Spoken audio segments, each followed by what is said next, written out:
ನೋಡಿ, ಹಲವಾರು ದಿನಗಳಿಂದ ನಮ್ಮ ಕೃಷಿ ವಿದ್ಯಾರ್ಥಿಗಳು ಪ್ರೊಟೆಸ್ಟ್ ಮಾಡ್ತಾಯಿದ್ರು.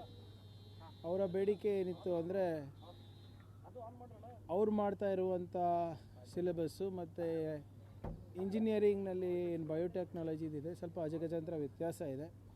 ಅದನ್ನು ನೀವು ಸಮಾನವಾಗಿ ಹೋಲಿಕೆ ಮಾಡಿ ಎ ಒ ಅಥವಾ ಅಸಿಸ್ಟೆಂಟ್ ಎ ಒಗಳಿಗೆ ನೀವು ಅವಕಾಶ ಮಾಡಿಕೊಟ್ರೆ ಭಾಳ ಕಷ್ಟ ಆಗುತ್ತೆ. ಭಾಳಷ್ಟು ವಿದ್ಯಾರ್ಥಿಗಳಿಗೆ ಉದ್ಯೋಗದಿಂದ ವಂಚಿತರಾಗ್ತಾರೆ ಅಂತ ಪ್ರತಿಭಟನೆ ಮಾಡ್ತಾರೆ. ಅದೆಲ್ಲ ಸಾಧಕ ಬಾಧಕ ನೋಡಿದ್ಮೇಲೆ ನಮಗೆ ತಿಳಿದು ಬಂದಿದ್ದೇನಪ್ಪ ಅಂದರೆ 2022ರಲ್ಲಿ C&R ರೂಲು ಹಿಂದಿನ BJP ಸರ್ಕಾರ ಚೇಂಜ್ ಮಾಡಿದೆ. ಸೊ ಆ ಲೋಪವನ್ನು ತಿದ್ದಬೇಕು ಅಂದರೆ 2-3 ತಿಂಗಳಾಗುತ್ತೆ. ಮತ್ತು ಅದರ ಹೊರತುಪಡಿಸಿ ಇನ್ನೂ 3-4 ಬೇಡಿಕೆಗಳು ಕೂಡ ವಿದ್ಯಾರ್ಥಿಗಳಿತ್ತು. ಸೊ ಅವೆಲ್ಲನೂ ಕೂಡ ಪರಿಶೀಲನೆ ಮಾಡಬೇಕಂದ್ರೆ ಒಂದು ತಾಂತ್ರಿಕ ಸಮಿತಿಯನ್ನು ರಚನೆ ಮಾಡಿ ಅವರೆಲ್ಲ 4 ಬೇಡಿಕೆಗಳೇನಿದೆ ಅದನ್ನು ವೈಜ್ಞಾನಿಕವಾಗಿ ಪರಿಶೀಲನೆ ಮಾಡಿಬಿಟ್ಟು ಒಂದು 15-20 ದಿನದಲ್ಲಿ ರಿಪೋರ್ಟ್ ಕೊಡಬೇಕು ಅಂತ ಮಾನ್ಯ ಮುಖ್ಯಮಂತ್ರಿಗಳ ನಿರ್ದೇಶನ ನೀಡಿದ್ದಾರೆ. ಆ ಹಿನ್ನೆಲೆಯಲ್ಲಿ ಈ ರವಿವಾರ ಏನು ಎಕ್ಸಾಮ್ ಇತ್ತು ಅದನ್ನು ನಾವು ತಾತ್ಕಾಲಿಕವಾಗಿ ಮುಂದೂಡಿದ್ದೇವೆ. ಆದಷ್ಟು ಬೇಗ ಹೊಸ ದಿನಾಂಕಗಳನ್ನು ನಾವು ಪ್ರಕಟಿಸ್ತೇವೆ. ಸೊ 1 ತಿಂಗಳು ಒಳಗಡೆ ರಿಪೋರ್ಟು ಬರುತ್ತೆ ಮತ್ತು ಅದರ ಆಧಾರದ ಮೇಲೆ ಏನೇನು ಲೋಪಗಳಿದೆ ಅದನ್ನು ಸರಿಪಡಿಸಿ KA ಮುಖಾಂತರ ಒಂದು ಹೊಸ ಡೇಟನ್ನು ನಾವು ನಿಗದಿಪಡಿಸ್ತೀವಿ ಆದಷ್ಟು ಬೇಗ. ಸರ್, ಈ ABVP ಮತ್ತು ಕೆಲವು ಆರ್ಗನೈಸೇಷನ್ಸ್ಗಳು ದೇರ್ ಆರ್ ಸರ್ಟೇನ್ ರೂಲ್ಸ್ ಇದ್ರೂ ಕೂಡ CBIಗೆ ಯಾವ ಕೇಸ್ಗಳನ್ನು ಇದು ಮಾಡಬೇಕು ಅಂತ ಹೇಳಿ ನಾನು ನೋಡಿ, ದಯವಿಟ್ಟು ನಾನು ನಿನ್ನೆನೂ ನಮ್ಗೆ ಹೇಳಿದ್ದೀನಿ, ನಾನು ನಿಮಗೆ ಫಾರ್ವರ್ಡ್ ಮಾಡ್ತೀನಪ್ಪ. CBI ಅವರು ಒಂದು ಲೆಟರ್ ಬರೆದಿರೋದು ರಜನೀಶ್ ಗೋಯಲ್ ಅವರಿಗೆ, ಎಲ್ಲ ಯಾವುದೇ ಕೇಸ್ಗಳು ಕೊಡಬೇಡಿ, ಅಕಸ್ಮಾತ್ ಕೇಸ್ ಕೊಟ್ಟರು ಸಿಬ್ಬಂದಿಗಳು ನೀವೇ ಕೊಡಬೇಕಾಗುತ್ತೆ. ಅಂದರೆ 100 ಜನ ಸಿಬ್ಬಂದಿಗಳು ಬೇಕಾದರೆ ಆಲ್ಮೋಸ್ಟ್ 80-95 ಸಿಬ್ಬಂದಿಗಳು ನಮ್ಮವರೇ ಆಗ್ತದೆ ಅಂತ. ಆಮೇಲೆ ಹಿಂದೆ ಪ್ರಕರಣಗಳೆಲ್ಲ ನಾವು ಯಾವ್ದು CBI ಕೊಟ್ಟಿದ್ದಾರೆ, ಕರ್ನಾಟಕ ಪೊಲೀಸು ಭಾಳ ಕರೆಕ್ಟಾಗಿ ಮಾಡಿದ್ದಾರೆ ಅಂತ CBI ಅವರೇ ಸರ್ಟಿಫಿಕೇಟ್ ಕೊಟ್ಟ ಮೇಲೆ ಇವ್ರು ಏನು ಓದ್ತಾರೋ ಏನು ಮಾಡ್ತಾರೋ ಏನು ಸುಮ್ಮನೆ ನೀವು ಕ್ಯಾಮ್ರಾ ಆನ್ ಮಾಡಿ ಅವ್ರ ದಂಧೆನೇ ನಿಂತೋಗ್ತದೆ. ಕ್ಯಾಮ್ರಾ ಆಫ್ ಮಾಡಿ ಒಂದು 5 ದಿನ ಆ ABVP BJP ಅವ್ರ ದಂಧೆನೇ ನಿಂತೋಗ್ತದೆ. ಅವರು ಏನು ಬೇಡಿಕೆ ಇಡಲಿಕ್ಕೂ ಕೂಡ ಏನಾದರೂ ಒಂದು ಸಾಮಾನ್ಯ ಪ್ರಜ್ಞೆ ಇಟ್ಕೊಂಡಿಡಬೇಕಲ್ಲ. ಮೇಲ್ಗಡೆ CBI ಯಾರು ನಡೆಸ್ತಾ ಇರೋದು? ಕೇಂದ್ರ ಸರ್ಕಾರ. ಈಗ ಕೇಂದ್ರ ಸರ್ಕಾರದವರೇ ಹಿಂಗೆ ಬರೆದು ಕೊಟ್ಟಾದಮೇಲೆ ನೀವು ಮೇಲ್ಗಡೆ ಅಲ್ಲಿ ಬರೀತಾರೆ ದಯವಿಟ್ಟು ಯಾವುದೇ ಕೇಸ್ ಕೊಡಬೇಡಿ ಅಂತ, ಇಲ್ಲಿ ಎಲ್ಲ ಕೇಸು ಕೊಡಿ ಅಂತ. ಏನಿದೆ ಇದರ ಅರ್ಥ? ಸೊ ದಯವಿಟ್ಟು ಸ್ವಲ್ಪ ಹಿಂದೆ ಅವ್ರ ನಿರ್ದೇಶನಗಳನ್ನು ಮತ್ತು ಅವರ ಮನವಿಗಳನ್ನು ABVP ಅವರಿಗೆ ಓದೋಕ್ಕೆ ಹೇಳಿ. ಬರೀ ಬೆಳಿಗ್ಗೆ ಇದು ವಾಟ್ಸಪ್ ಯೂನಿವರ್ಸಿಟಿಯಿಂದ ಓದೋದಲ್ಲ ಅದು. ಸರ್, ಈಗ ಕ್ಯಾಬಿನೆಟ್ ಖಾತೆ ಹಂಚಿಕೆ ವಿಚಾರ ಒಂದು ಗೊಂದಲ ಆಗ್ತಿದೆ. ಈಗಿರುವಂಥ ಚರ್ಚೆ ಈಗಿರುವ ಸಚಿವರಲ್ಲಿ ಅದಲು ಬದಲು ಮಾಡ್ಬೋದು, ಒಬ್ಬರನ್ನ ಕೈ ಬಿಡ್ಬೋದು, ಆ ಥರ. ನೋಡಿ, ಯಾವುದೇ ಮಂತ್ರಿಗೆ ಯಾವ ಜವಾಬ್ದಾರಿ ಕೊಡಬೇಕನ್ನೋದು ಮಾನ್ಯ ಮುಖ್ಯಮಂತ್ರಿಗಳ ವಿವೇಚನ. ಹೈಕಮಾಂಡ್ ಜೊತೆ ಕನ್ಸಲ್ಟ್ ಮಾಡಿ ಅವರು ಸರ್ಕಾರ ಯಾರಿಗೆ ಜವಾಬ್ದಾರಿ ಕೊಟ್ಟರೆ ಚೆನ್ನಾಗಿ ನಡೀತದೆ, ಚೆನ್ನಾಗಿ ನಿರ್ವಹಿಸ್ತೀವಿ ಅಂದ್ಬಿಟ್ಟು ಅವ್ರು ತೀರ್ಮಾನ ಮಾಡ್ತಾರೆ. ಸೊ ಇದರಲ್ಲಿ ಯಾವುದೇ ರೀತಿಯಾದಂಥ ಗೊಂದಲ ಇಲ್ಲ. ಈಗಿರೋರನ್ನೇ ರಾಜೀನಾಮೆ ಕೊಡಿಸಿ ತುಂಬ ಅಸಮಾಧಾನ ಹೊಂದಿರುವಂಥವ್ರಿಗೆ ದಾರಿ ಮಾಡ್ಕೊಡ್ತಾರೆ. ನೋಡಿ, ನಾನು ಮೊನ್ನೆ ಕೂಡ ಇದೇ ಹೇಳಿದ್ದೀನಿ, ನಾವು ಸುಮಾರು 140 ಜನ ಇದ್ದೀವಿ, 30-33 ಹುದ್ದೆಗಳಿದೆ. ಎಲ್ಲರಿಗೂ ತೃಪ್ತಿಪಡಿಸೋದು ಭಾಳ ಕಷ್ಟದ ಕೆಲಸ. ಸಾಮಾಜಿಕ ನ್ಯಾಯ ಕೊಡೋದು ಕಷ್ಟದ ಕೆಲಸ, ಪ್ರಾದೇಶಿಕ ಪ್ರಾತಿನಿಧ್ಯತೆ ಕೊಡೋದು ಕಷ್ಟದ ಕೆಲಸ. ಆದರೂ ಕೂಡ ಎಲ್ಲರೂ ಸೇರಿ ಒಂದು ಪ್ರಾಮಾಣಿಕ ಪ್ರಯತ್ನ ಮಾಡಿದ್ದಾರೆ. ಅದಾದಮೇಲೂ ಕೂಡ ಅಕಸ್ಮಾತ್ ಹೈಕಮಾಂಡಿಗೆ ಅನಿಸಿದ್ರೆ ಪ್ರಿಯಾಂಕ್ ಖರ್ಗೆ ರಾಜೀನಾಮೆ ಕೊಟ್ಟು ಪಕ್ಷದ ಕೆಲಸ ಮಾಡಬೇಕು ಅಂದರೆ ಎಲ್ಲರೂ ಬದ್ಧರಾಗಬೇಕಾಗ್ತದೆ. ನಾನು ಬದ್ಧನಿದ್ದೇನೆ ಅದಕ್ಕೆ. There is no going back on what high command intends to do. ಆಯಿತಾ? ಈಗ ನೀವು ಇಲ್ಲ, ಒಂದು ನಿಮಿಷ ಅಭಿಯವರೇ, ನಾನೇನು ಹೇಳ್ತಾ ಇದ್ದೀನಿ ಅಂದರೆ ಪಕ್ಷ ನಿರ್ಧಾರ ತಗೊಳ್ಳಿ. ಯಾರಿಗೇನು ಜವಾಬ್ದಾರಿ ಕೊಡಬೇಕು, ನನಗೆ ನಾಳೆ ಪಕ್ಷದ ಜವಾಬ್ದಾರಿ ಕೊಡಬೇಕು ಅಂದರೆ yes I have to take it up. ಈಗ ಪಕ್ಷದ ಆಶೀರ್ವಾದದಿಂದ, ಜನರ ಆಶೀರ್ವಾದದಿಂದ, ನಮ್ಮ ಕಾರ್ಯಕರ್ತರ ಆಶೀರ್ವಾದದಿಂದ ಇವತ್ತು ನಾನು ನಿಮ್ಮ ಮುಂದೆ ನಿಂತಿದ್ದೀನಿ. ನಾನು ಇಲ್ಲಪ್ಪ ಸಾಕಾಯಿತು, ನೀನು ಈಗ ಪಕ್ಷದ ಕೆಲಸಕ್ಕೆ ಹೋಗು ಅಂದರೆ I have to do it. There is no choice. ಎಲ್ಲರಿಗೂ ಅನ್ವಯ ಆಗ್ತದೆ, ನನಗೂ ಅನ್ವಯ ಆಗ್ತದೆ, ಯಾರಿಗಾದರೂ ಅನ್ವಯ ಆಗ್ತದೆ. ಆಮೇಲೆ ಅದರಲ್ಲಿ ಅಸಮಾಧಾನ ಪಡುವಂಥ ಯಾವುದೇ ಇದು ನನ್ನಲ್ಲಿಲ್ಲ. ಲೇಟೆಸ್ಟ್ ಎಕ್ಸಾಂಪಲ್ ಈ ಕೃಷ್ಣಪ್ಪ ಅವ್ರ ಮನೆಗೆ ಡಿ ಕೆ ಅವರು ಹೋದ್ರು, ಹರಿಪ್ರಸಾದ್ ಅವರು ಹೋದ್ರು, ಸುರ್ಜೇವಾಲಾ ಅವರು ಹೋದ್ರು. ಅವ್ರು ಹೇಳ್ತಿರೋದು ತುಂಬ ಕ್ಲಿಯರ್ ಇದೆ, ನಾವು ಮಿನಿಸ್ಟರ್ ಕೊಡಬೇಕಿತ್ತು, ಕೊಟ್ಟಿಲ್ಲ. ಮುಂದಿನ ದಾರಿ ನಮಗೆ ಗೊತ್ತಿದೆ ಅಂತ ಬಹುತೇಕ ಮಾತಾಡೋರು ಎಲ್ಲರೂ ಕೂಡ ಮುಂದಿನ ದಾರಿ ನಮಗೆ ಗೊತ್ತಿದೆ ಅಂತ ಪರೋಕ್ಷವಾಗಿ ಹೇಳ್ತಿರೋದು. ನಾವು ಇಂಡಿಪೆಂಡೆಂಟ್ ಆಗೋ ಅಥವಾ ಬೇರೆ ಪಾರ್ಟಿ ಜೊತೆ ಹೋಗ್ತೀವಿ ಅಂತ. ಇದು ನೋಡಿ, ಯಾರು ಏನು ಹೇಳ್ತಾ ಇದ್ದಾರೆ ಅದಕ್ಕೆ ಬೇರೆ ರೀತಿಯಾದಂಥ ಅರ್ಥ ನಾವು ತಾವು ಮಾಧ್ಯಮದವರಾಗಲಿ ಅಥವಾ ನಾನು ಪಕ್ಷದ ಕಾರ್ಯಕರ್ತನಾಗಲಿ ನಾನು ಹೇಳೋಕ್ಕಾಗೋದಿಲ್ಲ. ಅದೇನೇ ಇದ್ದರೂ ವರಿಷ್ಠರಿದ್ದಾರೆ, ಅವ್ರು ತೀರ್ಮಾನ ತಗೋತಾರೆ. ಕೃಷ್ಣಪ್ಪ ಸಾಹೇಬ್ರಿರೋ ಅನುಭವನೂ ಬೇಕು ನಮಗೆ, ಪ್ರಿಯ ಕೃಷ್ಣ ಅವರ ಯುವ ಉತ್ಸಾಹನೂ ಬೇಕು ನಮಗೆ. ಅದು ಬರೀ ಇವರಿಬ್ಬರಿಗೆ ಸೀಮಿತ ಅಲ್ಲ, ನಮಗೆ ಎಲ್ಲ 100 ಜನ ಸೇರಿದ್ರೆ ತಾನೇ ನಾವು ಪಕ್ಷ ಕಟ್ಟಲಿಕ್ಕೆ ಆಗಬೇಕಾಗುತ್ತೆ. Everybody is important to us. ಖಾತೆ ಹಂಚಿಕೆ ಯಾಕೆ ವಿಳಂಬ ಆಗ್ತಿದೆ ಅಂತ? ಯಾಕಂದರೆ 4 ದಿನ ಆಯಿತು ಪ್ರಮಾಣ ವಚನ ಸ್ವೀಕಾರ ಮಾಡಿ, ಇನ್ನೂ ಕೂಡ ಖಾತೆ ಹಂಚಿಕೆಗಳಾಗಿ ಇಲ್ಲ ಆಗುತ್ತೆ. ಸೆಷನ್ ಇದೆ. ಇಲ್ಲ ಖಂಡಿತವಾಗಿ ತಾವು ಹೇಳೋದು ನಿಜ ಇದೆ. ಒಂದು ವಾರ ಟೈಮ್ ಕೊಟ್ಟರೆ ಎಲ್ಲರಿಗೂ ಅವರವರ ಇಲಾಖೆ ಬಗ್ಗೆ ಹೆಚ್ಚು ಮಾಹಿತಿ ಪಡೆದು ಸದನದಲ್ಲಿ ಇನ್ನೂ ಕಟ್ಟುನಿಟ್ಟವಾಗಿ ವ್ಯವಸ್ಥಿತವಾಗಿ ಏನು ವಿರೋಧ ಪಕ್ಷದವ್ರು ಇರ್ಬೋದು, ಸಾರ್ವಜನಿಕರ ಪ್ರಶ್ನೆಗಳಿಗೆ ಉತ್ತರ ಕೊಡ್ಬೋದಾಗ್ತದೆ. ಆಗುತ್ತೆ, ಇವತ್ತಿಲ್ಲ ನಾಳೆ ಆಗುತ್ತೆ. ಅದರಲ್ಲಿ ಕುರುಬ ಸಮುದಾಯ ಶಾಸಕರು ಅಸಮಾಧಾನಗೊಂಡಿದ್ದಾರೆ, ಎಸ್ಪೆಷಲಿ ಸಿದ್ದರಾಮಯ್ಯನವ್ರ ಮೇಲೆ ಅಂತ ಚರ್ಚೆಗಳಾಗ್ತಿದ್ದಾವೆ. ಅದಷ್ಟು ಮಟ್ಟಿಗೆ ಸರಿ ನೋಡಿ, ಅದು ನಾನು ಹೇಳಿಲ್ವಾ, ಸಾಮಾಜಿಕ ನ್ಯಾಯ ಕೊಡೋದು ಭಾಳ ಕಷ್ಟ ಇದರಲ್ಲಿ. ಆದರೂ ಕೂಡ ಒಂದು ಪ್ರಯತ್ನ ಮಾಡಿದೆ. ಹಿಂದೆ ಕೂಡ ಕ್ಯಾಬಿನೆಟ್ನಲ್ಲಿ ಎಷ್ಟು ಜನ ಇದ್ದರು ಕುರುಬ ಸಮುದಾಯದವರು?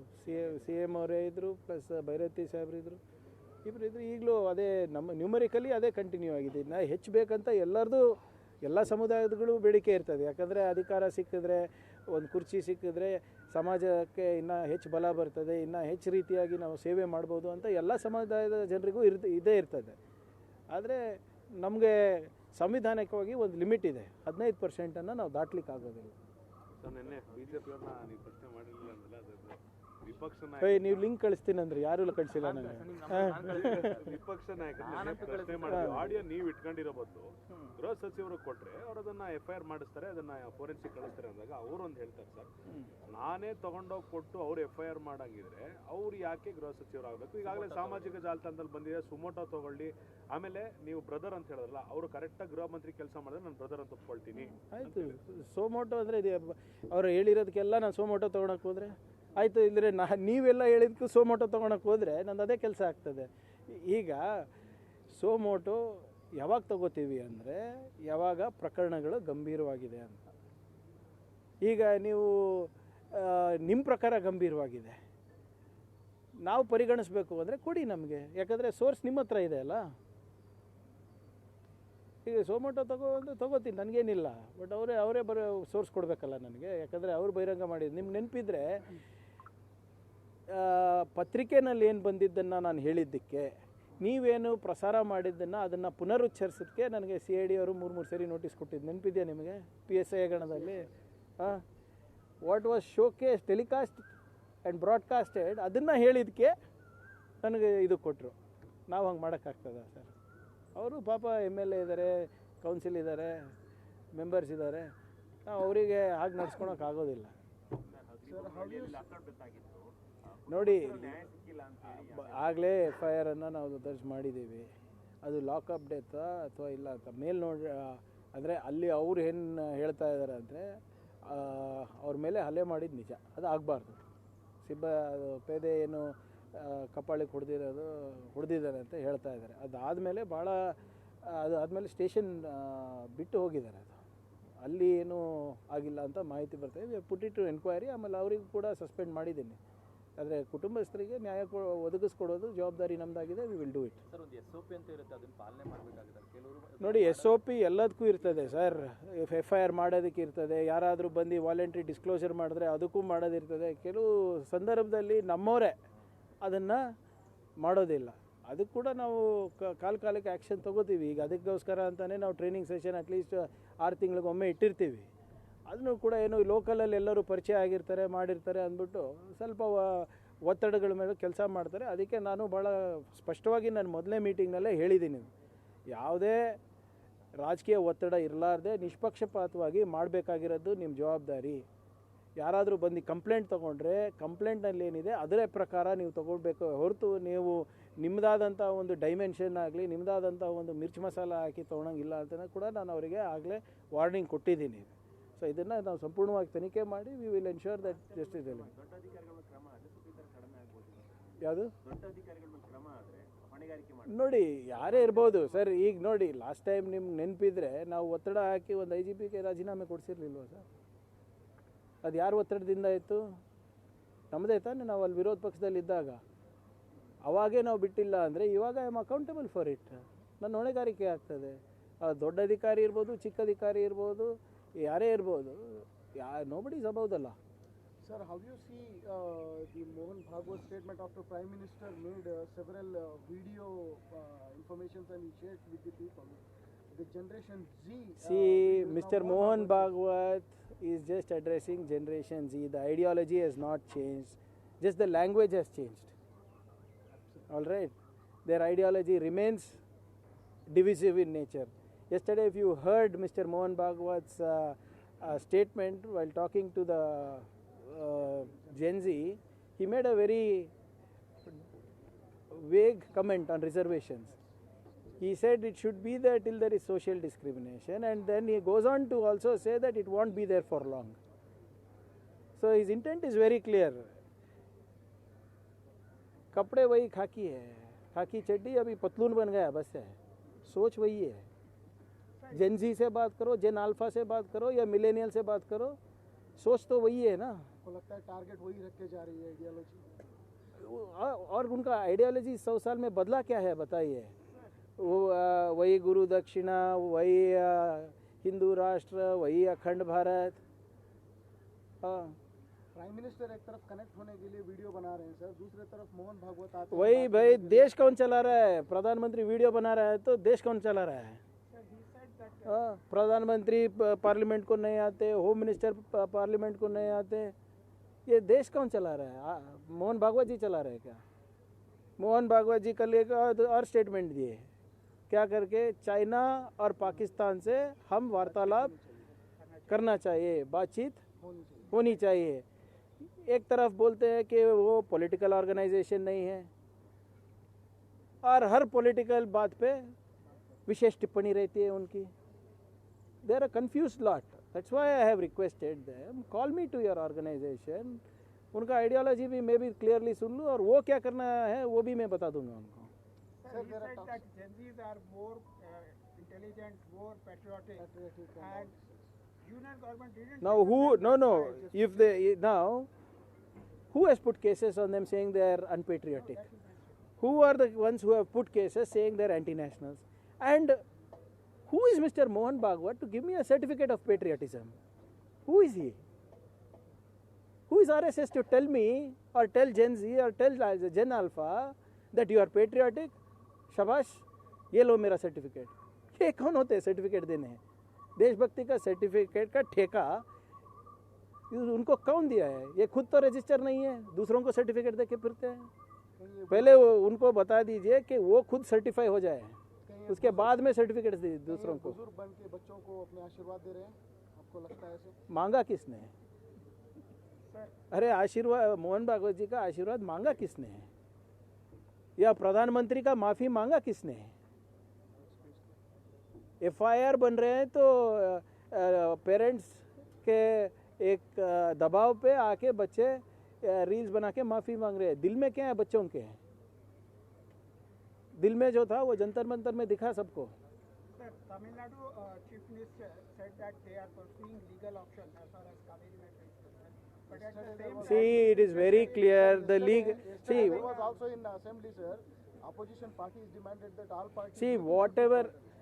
I cannot comment on what happens in Tamil Nadu assembly. The law is very clear. We don't need anybody's permission to use excess water that is being drained into the sea. And Supreme Court has happened. We are not taking one drop of water that is due for Tamil Nadu. We are legally bound, constitutionally bound for that, and we will adhere to whatever Supreme Court says. But my only request through you is, just like how we are respecting the law of the land, even they should do it. That's all. He is also hoping that there should be a kind of amicable solution between both the states. That is fine. You see, it is just not about Kaveri, Krishna, your Madai. Prime Minister should intervene. They should have better standard operating procedures during drought times, how to mitigate these drought situations when there is not enough water. This is not man-made. No? This is natural processes that are happening. It's happening due to the super El Nino. And what is the Prime Minister doing about it? What is the Home Minister under whom the NDRF comes under? They should simplify and strengthen these processes. These are age-old things when there was no climate change, when there was no super El Nino. So they should also adapt themselves. Sir, the parliament is one side going on. Likewise, there were discussion about the delimitation. But as of now, Prime Minister or the Home Minister hasn't spoke about it. But there are talks going on that the delimitation process is on in background. You see, it is very clear that just like how they weakened the election commission, they want to take over the delimitation commission. The government wants to ensure that they draw up the constituency boundaries that will suit them. This is something that we will not allow. And more importantly, you cannot punish southern states who have been more progressive. We are contributing more to the economy, and we have duly followed all the policies that the central government has imposed upon us. It is for a better society. It's for now we are the economic growth engines. So you are going to penalize for being good citizens. You are going to be penalizing us for giving good governance. You are going to penalize us so that because we are empowering the nation with our hard work. That is not correct. So this delimitation commission is nothing. The bill is nothing but to take absolute control of the democracy. Sir, is it somewhere your party is trying, one last sir, is it your party trying to ask some people to leave space for the dissidents who are... See, ultimately, whether it is me or anybody else, we have to adhere to what the High Command will say. Tomorrow, if the party is going to say, Priyank, you have had a great stint in the cabinet, it's time for you to come down and move within the party ranks and do party work, we all have to adhere to it. So it's applicable to me and to anybody else. Thank you. Jai Hind, Jai Karnataka.